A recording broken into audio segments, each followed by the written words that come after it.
everybody back to a new session. This is the third. If you missed any of the past sessions, they're all on OLLI's distant learning situation, and they can be pulled up and you can look through that again. Don Lake is here, and he is my right and left hand in running this show and getting everybody comfortable and letting them in and everything else. And remember, this is a participant program. So without you, there is no discussion. And so we really need it to get through everything. So please don't feel sorry or bad about getting in and starting. We want to know your feelings, how you feel today with what's going on, and the changes, and what you would hope for in tomorrow. But you do have to participate so we can see what the new normal will be, or the new normal that we have to accept will be. We're ready to go and discuss a little bit about, you know, the data and data driving everything. And the pandemic really is ideal for looking at all of this, because we're seeing this in real time. You wake up in the morning and you see data. Somebody analyzes that data for you and gives you their view. You hear what we have to do, what's shutting down. So some of this, quotes, new normal, we will accept, maybe reluctantly, but we will accept it. And some of it will be forced on us. You know, places that we would like to go or things we would like to do may not be available anymore. It's the actions that we take, and it will be for all of us, not just our demographic, that will really get the new demographics going. Okay, I'm going to try and share the screen. Okay, so we're going to get started. Again, we're going to go into various aspects of our lives and how all this is affecting us. Not just the pandemic, but everything in general. A lot of these things have started months or years before this, and it's just been accelerated by what we're doing now. We're going to talk about businesses and things and stores, things that have been disappearing for a long time, things that are coming and that are new. The malls that we know, the mall up there now would be like a South Coast Plaza or a Main Place or a Breyer Mall. They take up a tremendous amount of space and parking and, you know, upkeep and stuff. And that real estate's very expensive. Okay, we did this and showed how the malls we know now are this way. And there's many malls like this downtown or in LA, the Grove, and you know, there's others down there too. And you know, where are we going to go? Where's the new business, and where the new mall's gonna be? I don't know. Does you know, will we continue to shop that way, or will we have a assistant who will do all our shopping for you? You just tell, I need a new jacket, or I need a new pair of shoes, and lo and behold, it'll show up on your doorstep. And everything will come in that box, and you'll have to bend down, take it out if somebody hasn't stolen it from you first. This will be the new shopping. That one key will do all the shopping that you can think of, and in many cases, will do more than you know. It will anticipate your needs. And so, yeah. Do you think this is good or bad? I remember going to you know, this is business, but going to a restaurant, and you walked in, and this was in Torrance, I think, and you put your card into what looked like an iPad, and the menu came up, and you picked what kind of sandwich you wanted, or what you wanted on your burger, or what you wanted in your salad, and you clicked all these things, and pretty soon now, they did have somebody deliver it to the table, but that was the only time you saw somebody. unless you add some other, request. You will bill down and send to your card, the whole bit. My question at the end of that was, who do you tip? There's nobody left to tip. So when when they put that in, are you going to get your meals at a 20% discount?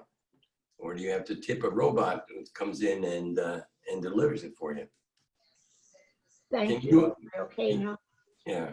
Okay, you're on now, Pat. I think in all of this, it becomes a technological trick.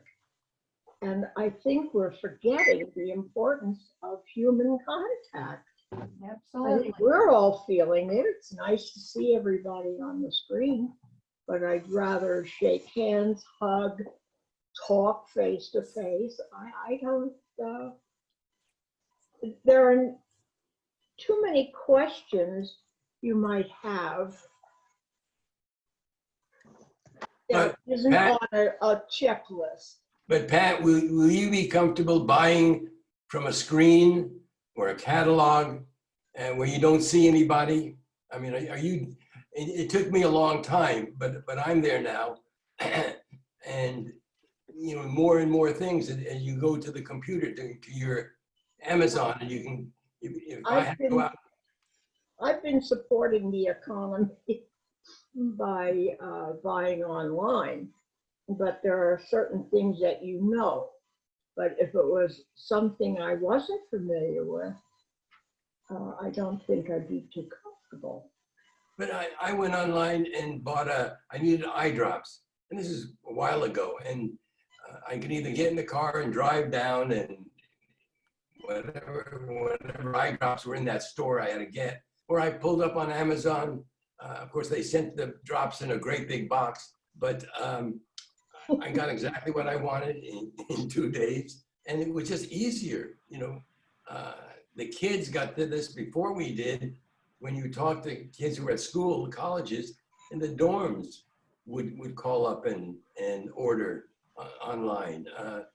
If you're in the hospital, you can, and you don't like their food, you can order online and get a pizza delivered right to your room.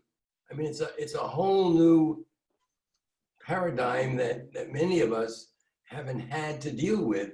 And now, in many cases, we're forced to deal with that. I don't think it'll ever come Claire to has be. her hand up. Yeah, I don't think it'll ever come to be either. I'm like Patty. We need human contact, and there'll be an entrepreneur that'll open a store that everybody wants to go to because they want to see what they're, touch what they're buying, and he'll make $1 million. Somebody will start it back again because we're human beings and we need each other. But does this go down to the younger generation too? Are you talking just for us, or No, I'm talking for everybody. Look at the kids. They're the ones that have joined at the beach and have gone on, had their rallies and, all that stuff. They're the young ones. They're the ones that need to go to dances and be able to see each other. And, I just don't think it'll ever come to this. I hope and pray it doesn't. Let's put it that way. Elizabeth has her hand up. Thank you. Two things. First of all, I think maybe Eugene mentioned that even before the pandemic, malls were kind of in a state of transition. We can look at the Brea Mall and see that. I think also one of the things that the malls serve is a social gathering place. It was more so before the younger people, when they didn't have cell phones, they would meet out there. Now they're mostly doing on their cell phones, but still the malls are social gathering places. And the second thing is our daughter-in-laws who are working, busy mothers, they have for a long time been doing exactly this. They've been ordering online from Amazon Prime and Target and Costco to save them time and put their energies where they're needed, not standing in line shopping. So I think this is kind of a generational thing. For some time, there's been a segment of our society that has really been already doing this online buying. It's newer to me. I'm not as successful and comfortable with it, but I I see our younger generation doing it all the time. So that's it. Thank you. So it's fitting in, you know, we're still living in our norm, which is really in the past. The kids have their own problems and socially and how they're getting out, and thankful for all their social media that they're doing it that way. But in the new norm, are we or people like us going to be the minority the same way that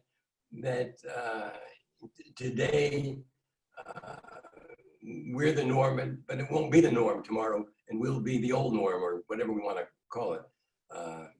You know, we'll get into travel and things later, and all of these things take away the social contact, whether it be buying or where we go or what we do.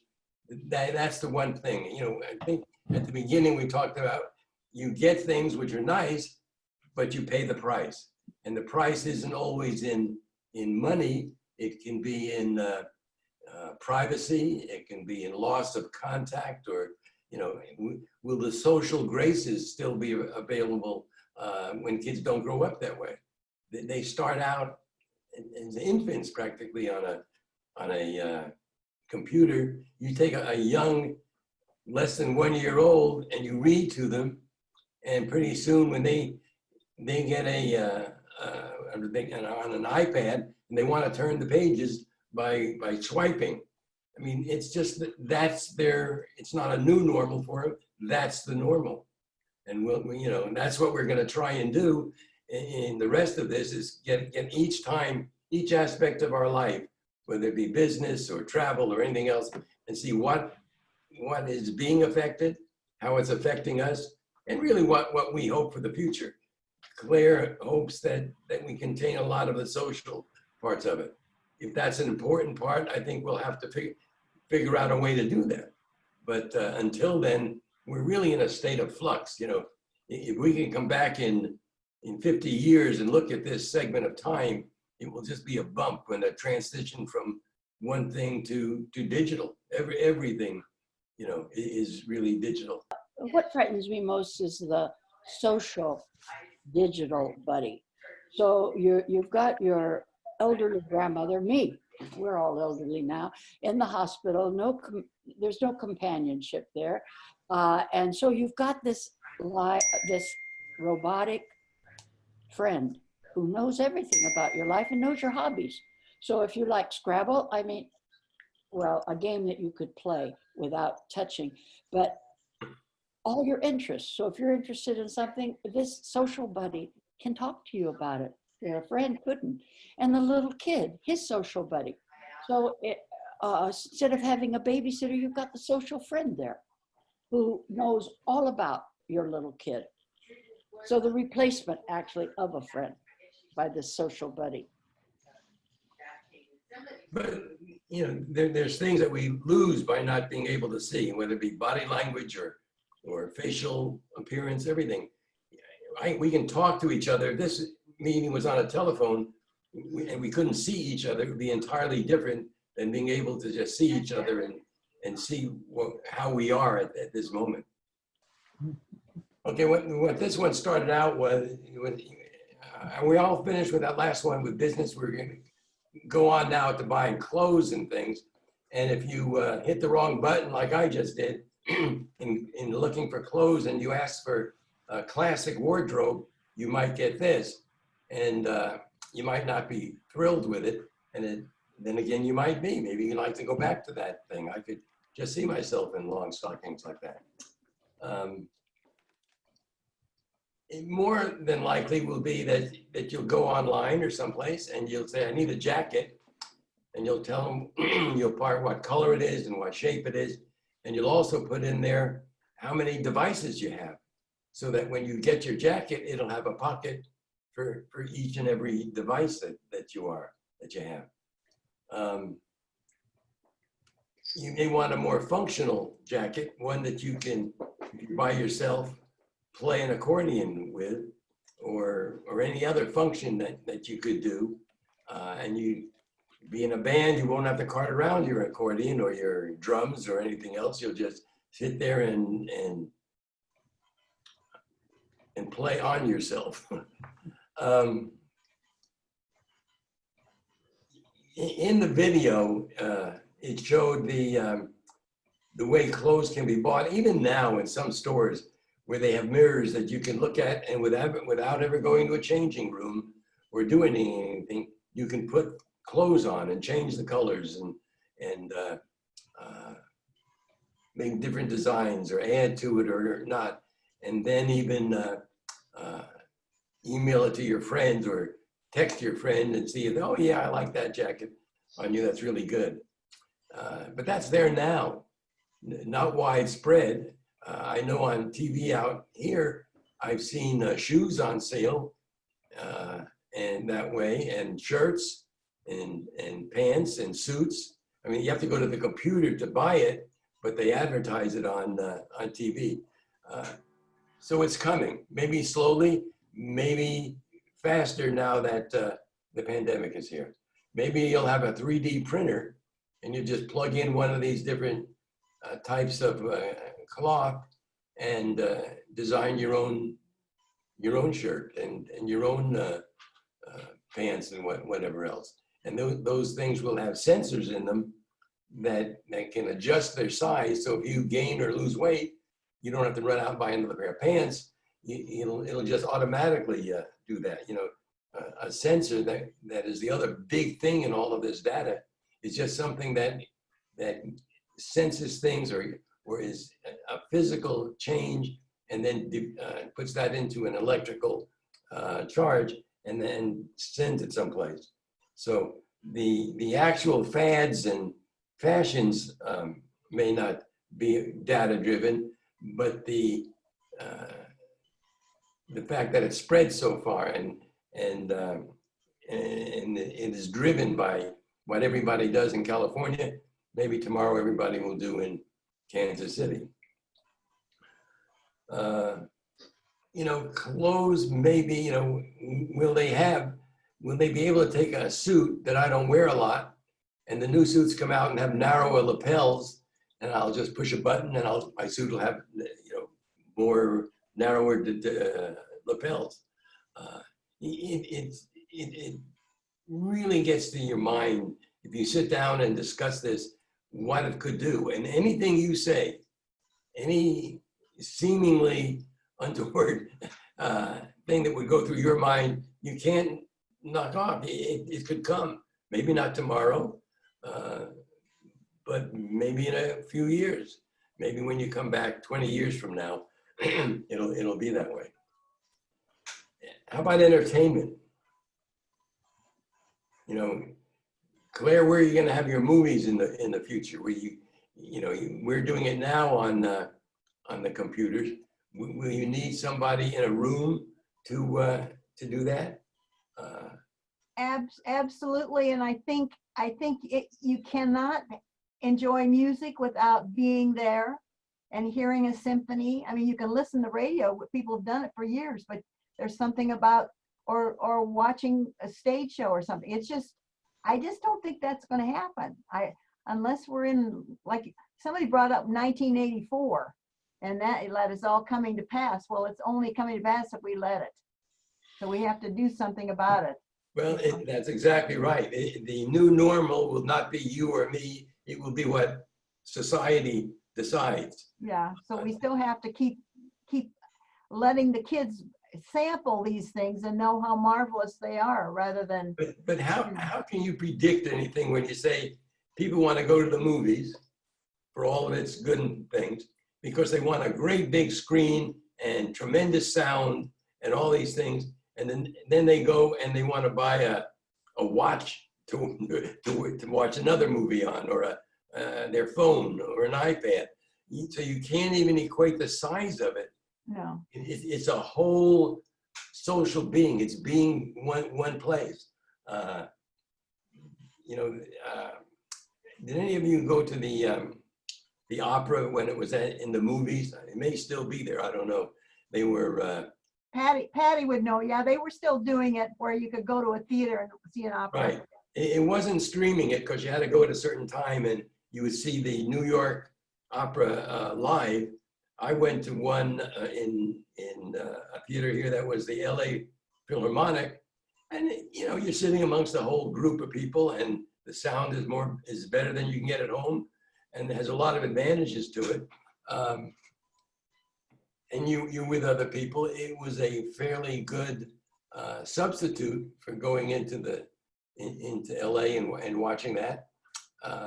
Well, a lot of families use the movies as a family night out or a date night, whether they could certainly watch it at home, but there's something about being with people. That's the whole thing. We are human beings, and we need each other. That does add up. There are things, with movies converting a lot to TV, where you can watch a movie not at a special time, but you can just stream it at any time. I think. Gene, I agree with Claire because I subscribe to about 3 streaming services, Apple Plus, because I want to watch Hamilton and some other stuff. But there's nothing that beats going into a theater, a large theater with a surround screen and the surround sound and sitting there with a whole bunch of people and the light and the room goes dark and you're just totally immersed in the movie. And I just hope they don't do away with that, or the AMCs of the world don't go out of business, because I really miss that. I have several things to talk about. Number one, the idea of young people. By the way, we had a trip down memory lane before, and it was nice to say what it was like, and I miss the mom and pop stores, but that's irrelevant. It's not going to happen again. And we have to get used to this new way of thinking and a new way of doing business. Kids will talk to each other. They're sitting across the room and they'll be talking on their phones or texting. It's a whole new mindset. But you can't dance with your cell phone. Patty, you can't dance with your cell phone. You can't play games with your cell phone. Yes, you can. Human. The games You can. That's the unfortunate thing, Claire. It's a whole different approach to life. And the more that we are dependent upon robotic things and electronic things, the farther away from the world we like. We're not as up to date, at least I'm not, on the clubs that the kids go to, the dancing clubs, the concerts. They do a lot of their things in their manner that we're sitting here and saying we hope that doesn't go away. So things may not go away, but they may come back in a different form. TV, in our day, if you wanted to watch I Love Lucy, it had to be at a certain time on a certain day. No more. I have not seen statistics on it, but I'll bet you a majority of people don't watch the TV programs that they like at the given time, whether it be their time and how they do it, or just the fact that they can fast forward through the commercials. We're doing similar things, but we've added to it. We brought it up to fit in our lives, and we're all going to say the same thing about these things now. But when we're gone and the younger generation is our age, this will be normal for them, and they'll be looking at other stuff, who knows what. And I think we'll come up with an amalgamation. You were mentioning opera. I don't know how many out there of you are opera buffs, but I look forward to the season when they are shown live from the Met. And it comes on around 9, 10 o'clock here, because it is actually showing you the live performances from the Metropolitan Opera. And seeing it on the big screen, and the sound, at least in the theater I go, is miraculous. It is so exciting. And the productions are wonderful. And now with the reclining seats, you have fewer people. So it's almost like a private viewing with all the amenities you could like. But they almost have to do it because of the costs involved, you know, to put on an opera for Exactly.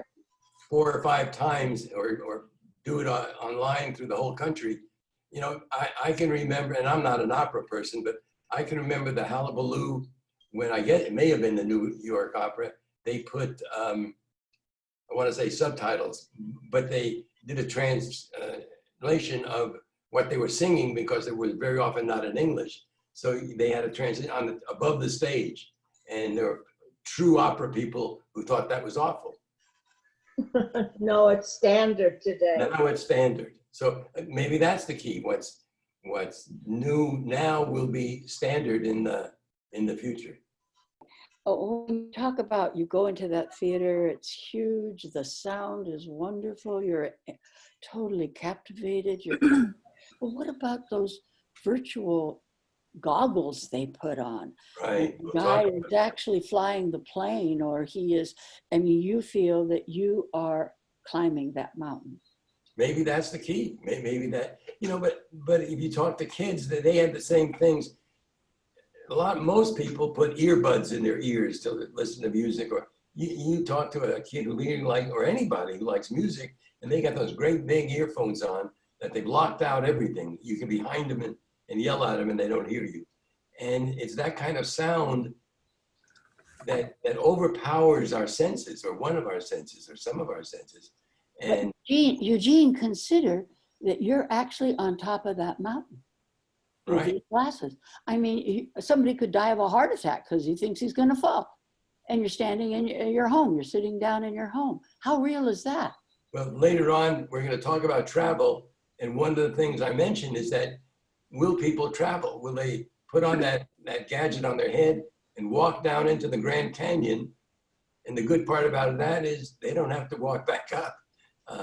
They can do all these things and see, and you know, there's virtual reality, which just shows you all these things. And there's artificial reality, which puts you into it. And so, and we don't know how far that's going to go. We literally don't know what's going to happen. Much of this stuff that we discuss now and whatever, we have no idea where it's going to go, where entertainment will be in the future, where any of these things will eventually be. No, I'm going to say in music, the operas, the classical, the kids, you know, we had a phonograph years ago, and then we had tapes, and we had CDs, and none of that. I don't even have a CD player probably in the house anymore. You get your music any way you want. I have a son-in-law who originally was in the record business, distribution and things, and he was the guy who helped produce these things, and then he would get paid royalties. None of that is available anymore. You can buy the one record you want rather than the album. The whole industry of recordings has changed, and partially because of that iPad or that iPhone or iPods when they first came out. We've talked so much about being there.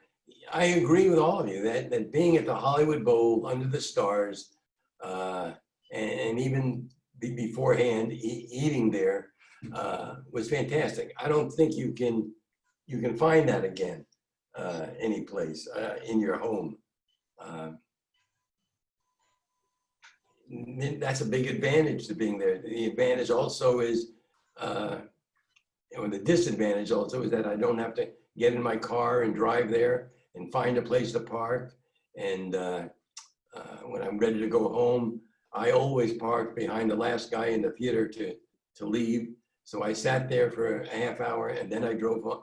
I mean, we give up some and we get a lot, or whichever way you want to word that.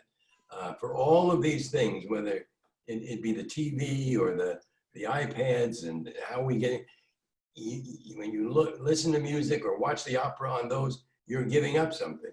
It would be much better if you went to an opera in your local area that was good or whatever. those things are just not gonna happen. If you want music, you're gonna have to do some of these things. If you want theater, you're gonna have to find some of these places to get it. Maybe local theater will get a boom. Maybe people will go out and do that rather than paying hundreds of dollars for a Hamilton. I don't know. The future is going to be ours, and let's see where it takes us. Okay.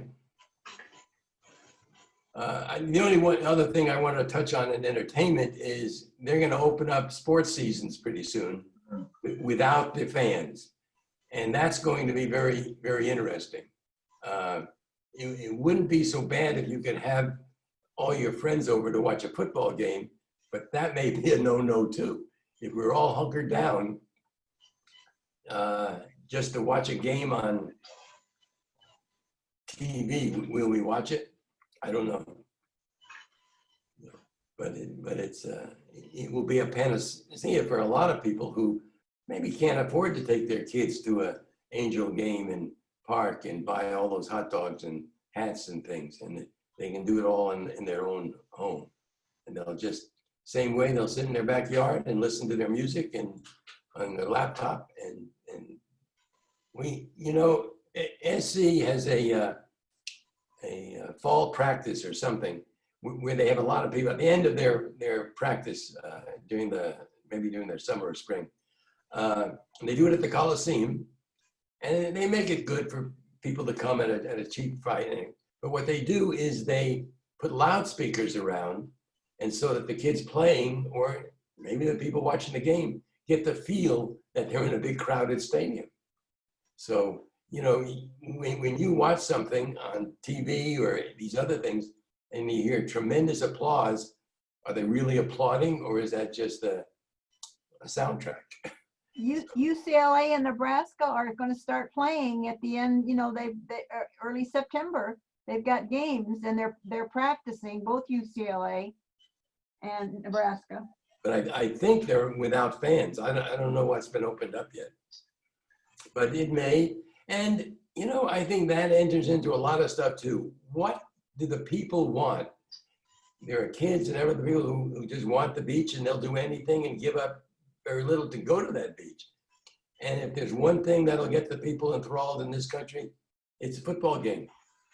They have no trouble getting 100,000 people to a game where they couldn't get 5,000 to a cultural event or a meaningful something else. So it's desire. A lot of this is driven not by what's there, but what the people will accept. And maybe the acceptance is the part that we should be talking about. All right, let's move on. The next one is going to be travel. And how are we going to travel? On our bicycles or scooters and electric cars and all that, the leisure time, recreation, and what we just talked about, the virtual reality.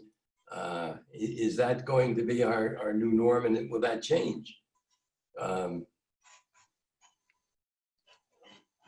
If you go on cruises, why does it have to be on an ocean?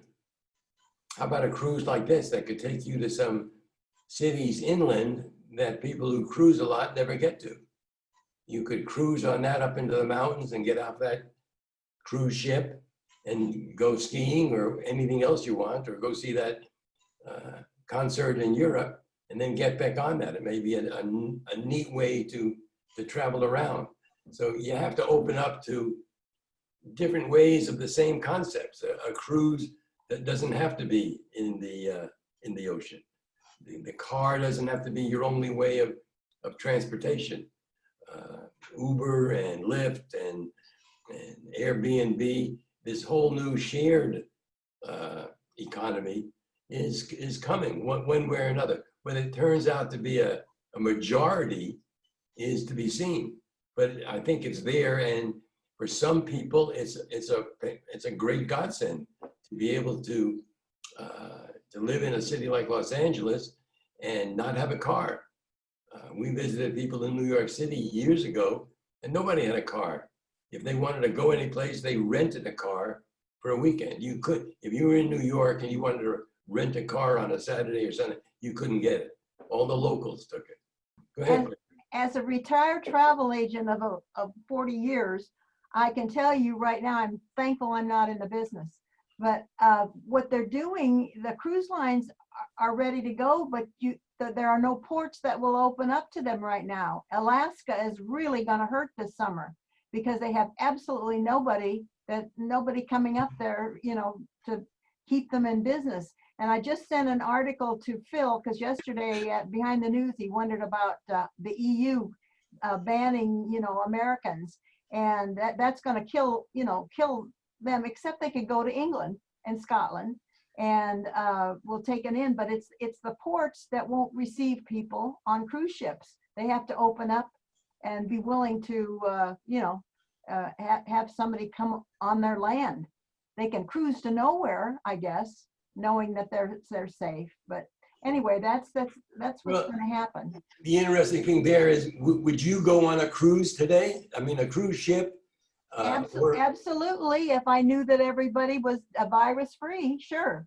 And but you know, there's no way of knowing that.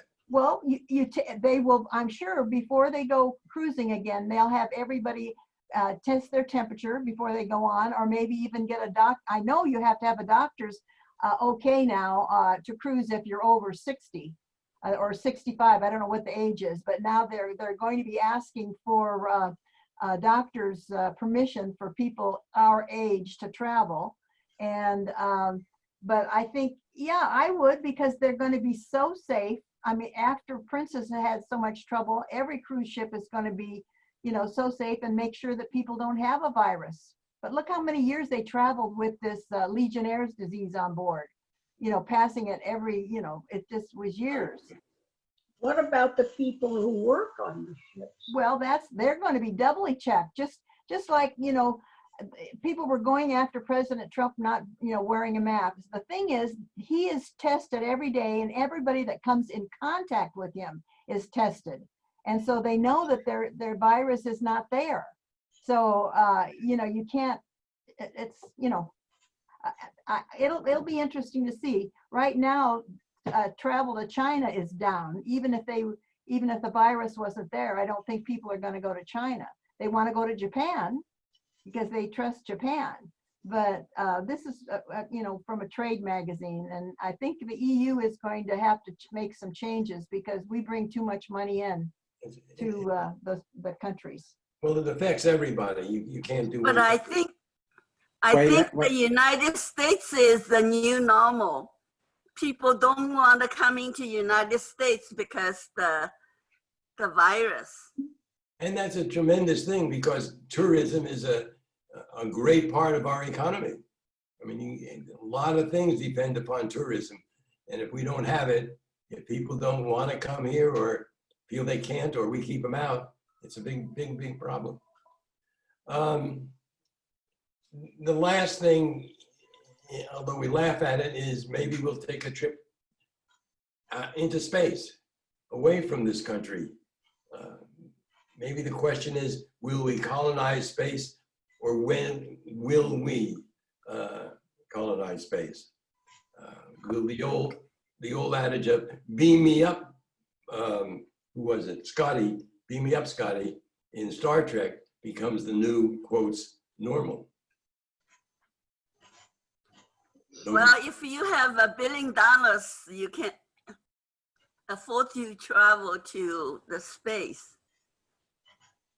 Well, you know, right now they're taking reservations for that first trip up, and then it'll go into some space stations, and it'll be costly, and maybe we'll send up some people to be just experimental animals, or we can give them one-way tickets. But it's coming, and, you know, not in our lifetime, but probably within this century.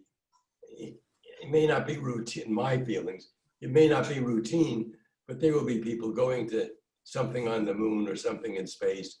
And, you know, space may only be 300 miles up, but it's going to be, there'll be new things to do and to develop and come into our reality.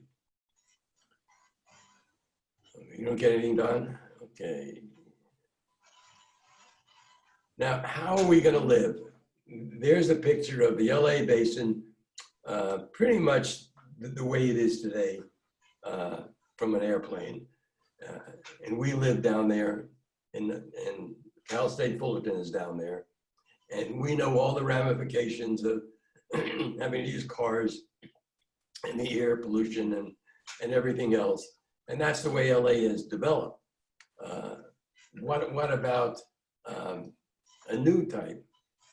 With land being so expensive, the only way you can go is up. And so you have this with big tall things and lots of parks. When we first came to California, the tallest building in Los Angeles was the City Hall. And if you look at LA downtown now, you can barely see the City Hall. There's all those buildings that are tall. We haven't had it too much in Orange County yet. Our tall buildings probably run, I don't know, 6, 7, 8 floors high, and not these great big giants. But some of the other things we've talked about how we travel and not needing to have cars all the time. Will people want to live like this, or will they go out to Orange County or other rural areas? Will they develop places to live up in the sky or down in the ocean? They've experimented with that one for many years out in the desert, when they had a biosphere or whatever they called it. It was a self-contained unit right in the middle of the desert where people lived, and that was supposed to be an experiment, but I think they didn't get funding or something happened to it, and they didn't get on. So in living that way and relating to data, everything's is already, but will become even more connected to data. Pat's got her hand up. I was working on Jean's observation about the height of buildings in LA. Because of the earthquakes, you weren't allowed to build higher than, I think, a 4-story building originally. And then they invented or discovered or whatever, they didn't discover it, they made it, the tectonic plates that would rotate, and it would absorb the shock of earthquakes. And then we started going higher. And as that technology improved, the whole landscape changed. If you've ever been in a tall building during an earthquake, you realize how much that building is moving. Even if it's not one of the, I don't know about these really high ones, but even the low ones of 5, 6, 7 floors, boy, they really shake. I remember being in the Hilton down by the convention center on the top floor, and as I came out of my room, there was an earthquake hitting and the place was swaying, and there were some tourists there who were clinging to the walls, and I just walked past them and said, that's a number 5 or 5 type. And they looked at me like I was crazy.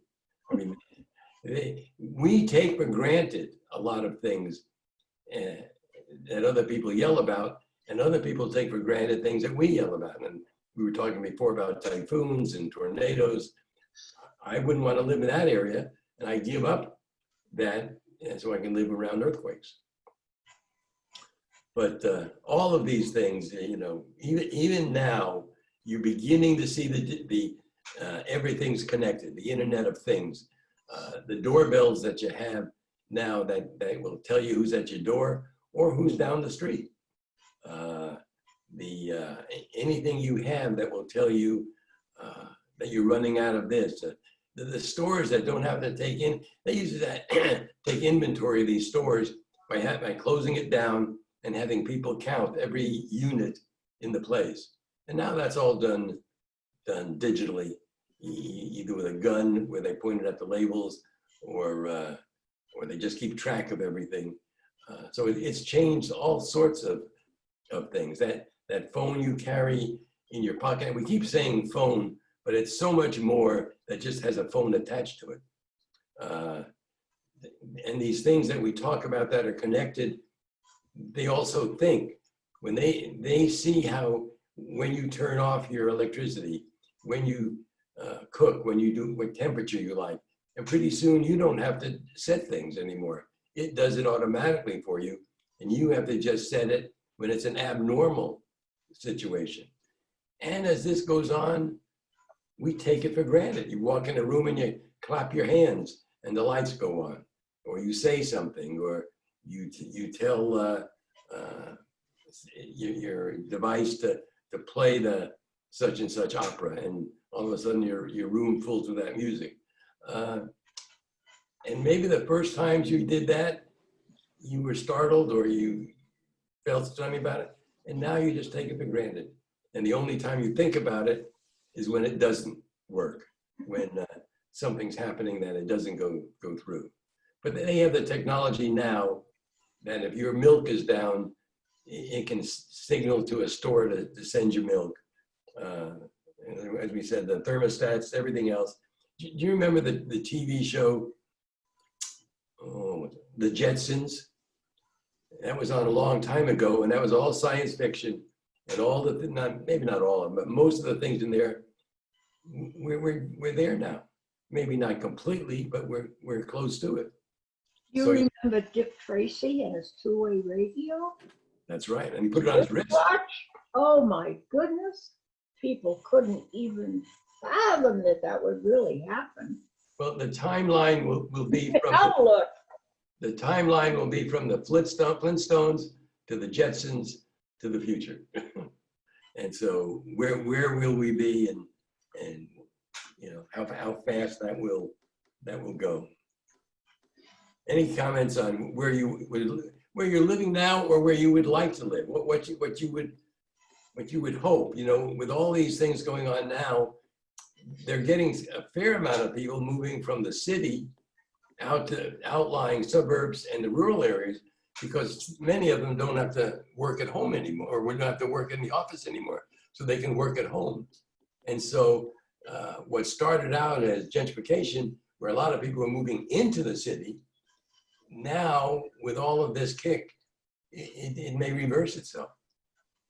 You know, who can tell?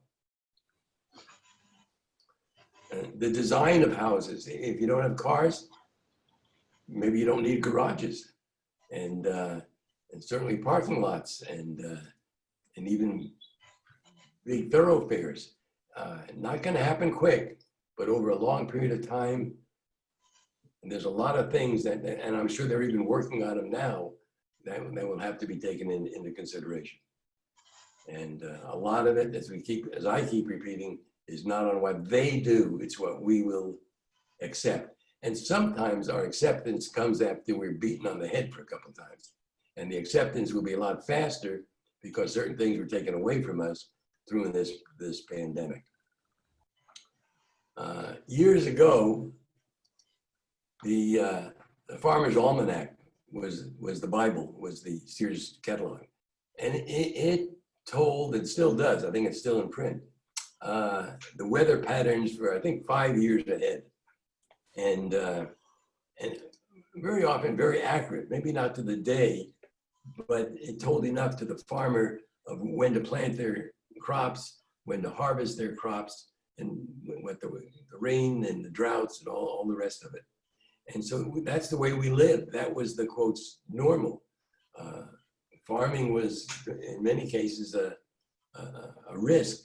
If the almanac was right and your crops were good, you were a success. If not, you had problems. Now we've developed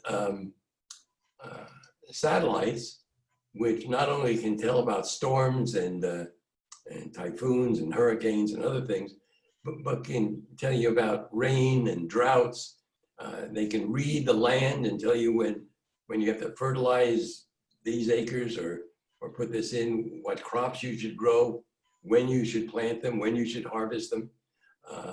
A lot in the farming, a lot of the guesswork or the flying by the seat of your pants has gone by, and it's all very, very technical. If you ever talk to somebody who's raising grapes up in the valley up in California, that is a technological thing now. That you have to be able to know how to do this and how to grow the grapes, when to harvest it, the pH of some of these things, both the grapes and the wine, and how long you let it ferment. It's taken over. You know, whether it be the mechanic who looks at your car and can't tell you that this is wrong, has to hook you up, or at least hook the car up to the computer, and then tell you something that's wrong, and you have to believe them. Anyway, the weather itself, will they be able to do any of these things? You know, climate change is a big thing now. Will we learn how to do things to get this hurricane that's forming and disperse it? Stop some of the flooding in some of these places. We can tell from the carbon dioxide that's in the air, and I think in May we had the highest carbon dioxide rate at 420 or something parts per million that we've ever had before. And now with the lockdown and less cars and less carbon, there's a little blip, it's going down. And it will be a very small blip when you look at it over 10 or 15 years. You may not even notice it. But it shows that something can be done if you change the way we do things on the planet. You know, if we can prevent global warming, then can we actually change the weather? Can we take people on the East Coast not to have snow anymore and to have California weather? And yet without the snow, then you have water problems. And last thing with weather and crops and things is the genetic modification. They now have seeds that will grow crops faster, have a higher yield, better nutrition. Monsanto is the big thing on as the monopoly on these seeds, and they won't let anybody have them unless they pay Monsanto. And there are some big legal cases that if I plant their seeds in my yard and they go over and blow it into your yard, you still have to pay Monsanto. So do you have any hopes or fears as to what's going to happen to this planet from a weather standpoint, from a global effect, warming or whatever? I have one comment about Monsanto. I'd like to have you let me inform me on this if you know anything. Monsanto's got a very bad name, but I understood it was not just for its practices in monopolizing the field, but that it was also in the quality of the product. I haven't heard that much. The product that they grow, you know, from their seeds, from what I understand, is pretty good because the farmers have gone in and that's what they take, and it was giving bigger yields. One of the big things with their stuff is that it's genetically altered, and so you don't have to use pesticides on it. You know, pesticides really are a big problem, and if you could grow a corn without having to spray it, sometimes from the air, with pesticides, you're in a better spot. I know Monsanto doesn't have a good reputation. I always thought it was more just from the monopoly type of thing and their hardcore defense of their products. Thank you.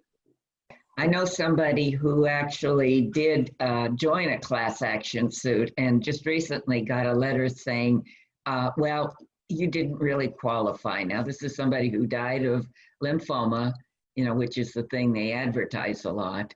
And it was like, no, sorry about that. So I don't know how many wonderfully large things are happening anymore. I don't either. Let's see, Wei Lin's hands up again. Yeah, I have saw on the YouTube that they try to change the weather actually changed the desert. And they seem to have some success. And I don't know, is that weather related? I don't know. You know, again, it's the chemical, and then it's the person has to get that chemical, whether they eat something or it's sprayed on them or whatever. I would die. Apparently, they can pack the sand, and then when the sand was packed, then they were able to. This is only if there's the underground water source, and they can grow crop on it when they pack the sand on the top. Well, I just thought it's interesting. You know, they're checking everything. You know, not to belittle any profession, but the attorneys will go for almost anything that they can get their hands on, that somebody will file a suit for them. In many of those class action suits, and this is anecdotal, I don't have those figures, is that sometimes even in these large settlements and things, the people who get the money are the attorneys, the attorney fees, because by the time that money is spread out amongst all the people that were in the class action, they get very little. Getting adjusted to all the differences. I have friends now who will not go for a walk until they check, not outside where the weather is, but they will check to see what their phone or iPad will say the weather is. And it just blows me away. I'm thinking, why don't you put your little hand out and find out? You know, it's just, we're really adjusting to this stuff in a scary, I don't know, speed, You know, I think. That leads up, and we'll end it with this, is that even the data that's collected, all the data that's collected, nothing is absolute. And it's what people do with that data. We've had the data to some extent for a long time, and our ability now to aggregate it and put it together and make these big bases, but doesn't make it all true. It's how you analyze it. The algorithms that are written, are they written with a bias, even a bias that's not intended into them? And so it all comes down to we, you, I, everybody else has to interpret all this, both the data and the people who are analyzing and telling us something and trying to get from different sources, and then make up our own minds. We can't just sit back and wait for somebody else to tell us how to do something or what to do. Some things you can't do that. If it's government, they're going to tell you what to do, but then you have to be careful as to who you put into that government. Anyway, on that note, I think we'll end because it's a good spot, and we'll start next time, and we have some more places to go and dwell into. And if I can get back to that one video, I'll even show that too.